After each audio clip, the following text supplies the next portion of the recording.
This is a complete East versus West recap. If you're interested only in the Devon-led recap of the match, then please skip towards the end of this video. First of all, hats off to Angin Jersey. Great job. The stream was perfect. It was lagging a lot before the event started, but luckily after the event started, it was everything fine. So I would say 10 out of 10 for the stream because the problems that were there were before the stream.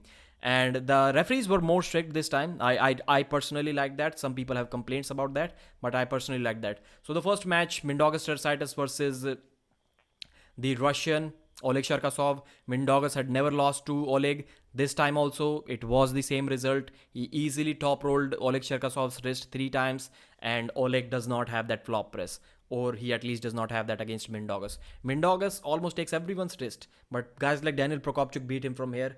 Oleg does not have that capability, and he lost that match 3-0. Easy victory for Mindaugas. He lost his last match against the champion, East versus West 75 kg champion, but not this one. This one he won. Bacho Saganashvili versus Adam Wodzinski. That was a big surprise for everyone. Many people were expecting Bacho to lose to Adam. Adam was dominant. He showed some good performance against Bojida recently. But Bacho Saginashvili literally played with Adam Wodzinski. The Georgian camp was saying that Bacho is unbeatable at this weight. Like, he can hang with guys like Zurab. He can possibly beat anyone in the world at 85, 95 kilos. And people were just saying that this is just Georgian patriotism. It is not the reality. But it was, in fact, the reality. Maybe he is really that strong because he literally toyed with Adam Wodzinski. He just curled him in without the straps, flash pinned him. Second round, once again, no straps needed, flash pinned him. Adam Wodzinski couldn't even slip against Bacho Saganashvili. Third round, once again, got him in the straps, got him in the hook, held him there for a second or two, and then eased him down to the pad. That was the longest round, and it probably took 2 seconds. So the entire match was over in like 4 seconds. Bacho Saganashvili is the man. Who do you match him up against now? I think Paul Lin is the match. Paul Lin versus Bacho Saganashvili next up. I think at 95 kilos, that match can make some sense. Doug Erlich versus Daniel Prokopchuk. In my opinion, it was always going to be a mismatch. Although I predicted Doug to get 1 round because he did say that he has never lost a round when he has taken someone's wrist. I expected him to take the wrist off Daniel Prokopchuk, but it was not even close. He was put in a hook every single time, and Daniel was literally laughing at him. He was literally laughing at him. And in 1 round, he was asking for the straps, this guy, Daniel, but Doug said no. He said that you have to earn it. And Daniel was in this position and he was saying straps, straps. And then he slipped and got the straps and then dominated him after that. 3-0 easy victory. So 2 East versus West matches, clean sweeps, 6-0 in terms of rounds for East against West. Zurab versus RVJ, big comeback match for Rob Vision Jr. And I would say he did good. He did good against Zurab. In the first round, he got hooked easily without the straps. There was some moment where Zurab's wrist was flat, but then he curled him in and put him to the pad easily. That match lasted probably about 7-8 seconds. I'm guessing Rob should have given up in that round. He wasted some energy there. In the second round, Rob almost did a can opener. He almost did a can opener on his opponent. He opened his wrist, but then Zurab's elbow lifted, so he kind of survived from there.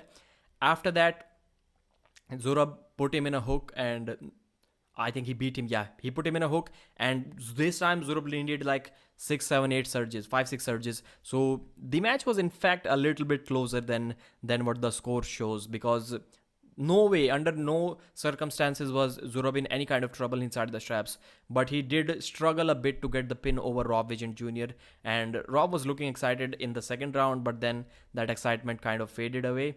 And after that, third round, this time Rob flopped his wrist. But then he kept on hanging on to him like this, and Zurab pressed him down to the pad. So although Rob had complete hand control, complete dominance, but he got pinned. It was on his own side of the table. And Zurab was the victorious man, 3-0, but he didn't want to win that way. He told the referees to restart. How gentleman he is. He wanted to win again, because there were some doubts. John Brzezinski was not happy when Zurab pinned him that way. So this time he decided to rerun the match.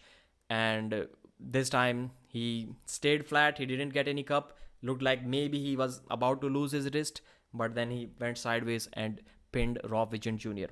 That match is a little bit more closer than the score shows, but I don't even know if Rob was able to crack his wrist in the straps, Zurab can still stay tight and still beat him probably with a flop press. So maybe that match was still way away from being close. I don't know, but Rob looked good.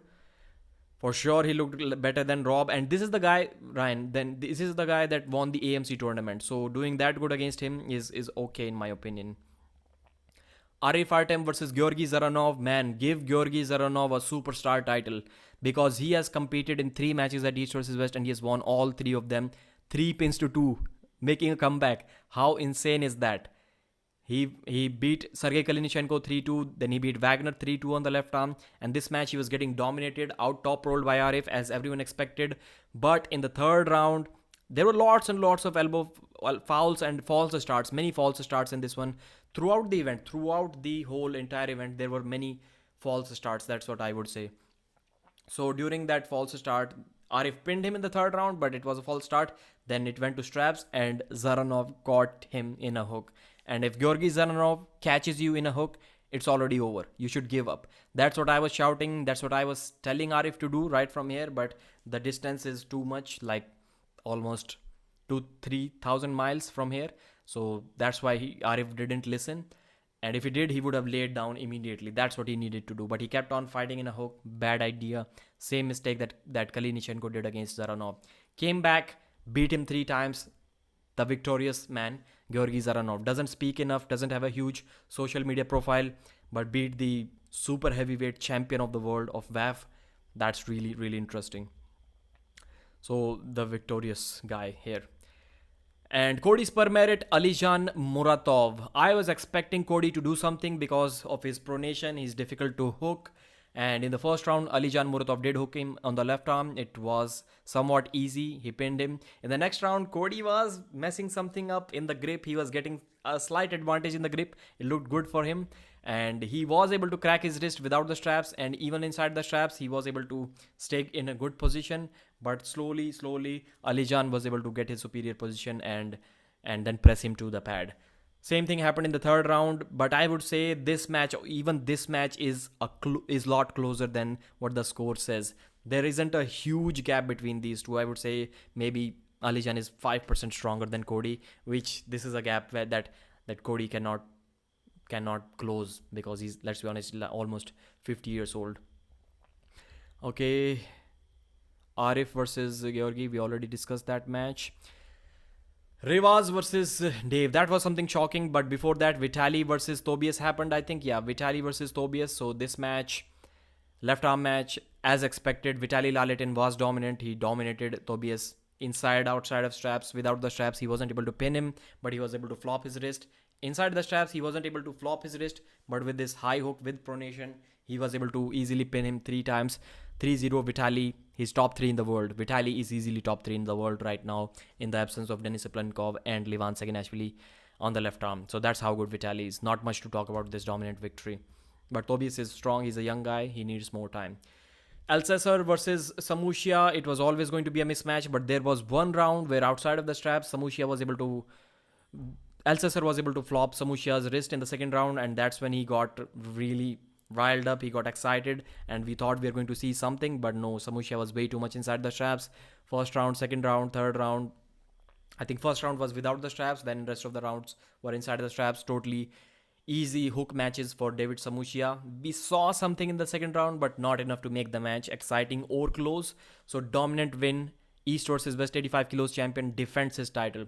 Although it was a title match of 85 kilos, but the weight cap for this match was 88 kilos, and it is not really possible even at 88 kilos to beat David Samushia unless you're like top 3 in the world, which Brendan Alcesar clearly isn't at that weight. Alright. Rivas Lutidzev versus Big Dave Chafee. I don't even know what to say about this match. Rivas Lutidzev beat Dave Chafee easier than what Livan Saginashvili did. Faster than what Livan Saginashvili did. I've not seen Dave getting beat like that. Maybe the 2016 Travis Bagent match.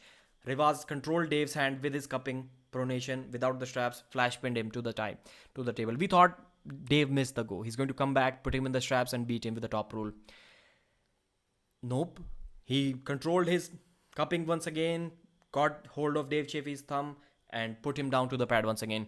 I was so close to changing my prediction before this match. I kept on saying that I do believe, man, Rivas, I think, is going to take this match. But we have to go with the safe bet, Dave Chaffee. Because let's be honest, Rivas was only 40% when he beat Michael Todd. He was 60% when he beat Derek Smith. He was 80% when he went against Artem Morozov. And he's probably still not close to 100%. And he beats Dave Chaffee easier than what Levan did. The sheer size of this guy. He has no legs and he weighs 150 kilos. That's how big that guy is. 146, 47, something like that. He was 152 at a time, but for endurance, he lost 5-6 kilos for this match. That's what he did.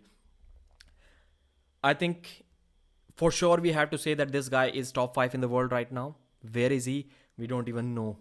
He can flash pin many guys like that. He can beat Genadi like that. He can beat Devon like that.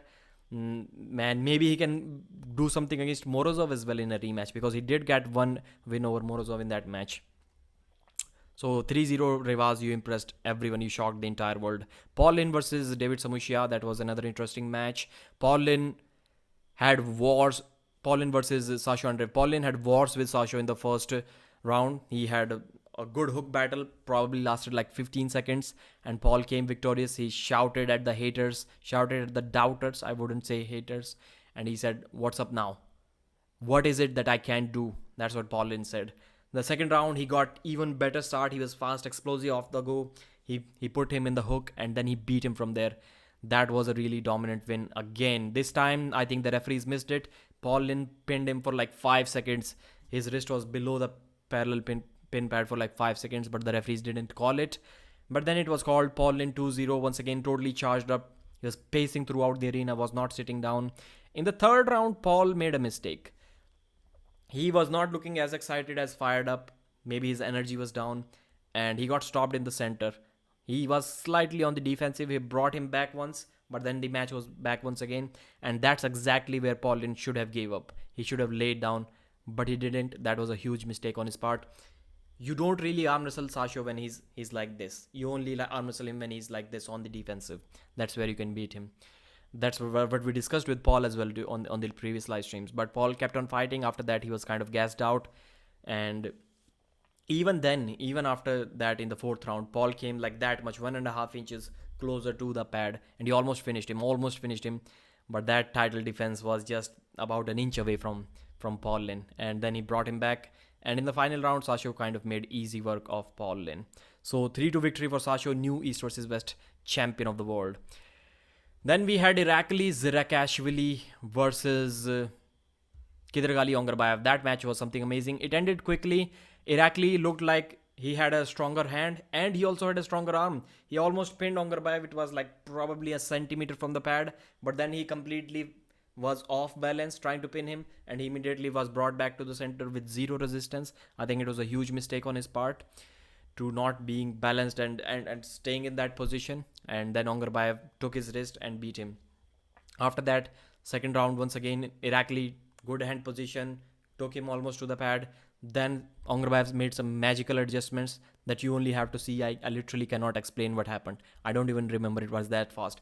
How Ongarbayev went from this position to this position within like 4-5 seconds, that is beyond my imagination. Like, he made some of the best technical adjustments in that match, nothing that I've ever seen before. And he got hand position and pinned Irakli. And in the final round as well, the match stopped in the center. Ongarbayev cracked Irakli's wrist and then pinned him. The match kind of ended really quickly. One of the fastest matches of the night, but really exciting at the same time. Devon versus Genadi, that's the match.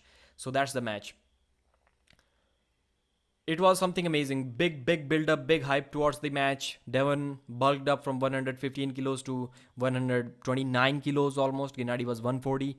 But Genadi carries a lot of fat, so both of them were kind of muscle mass. If we talk about that, both of them are kind of equal.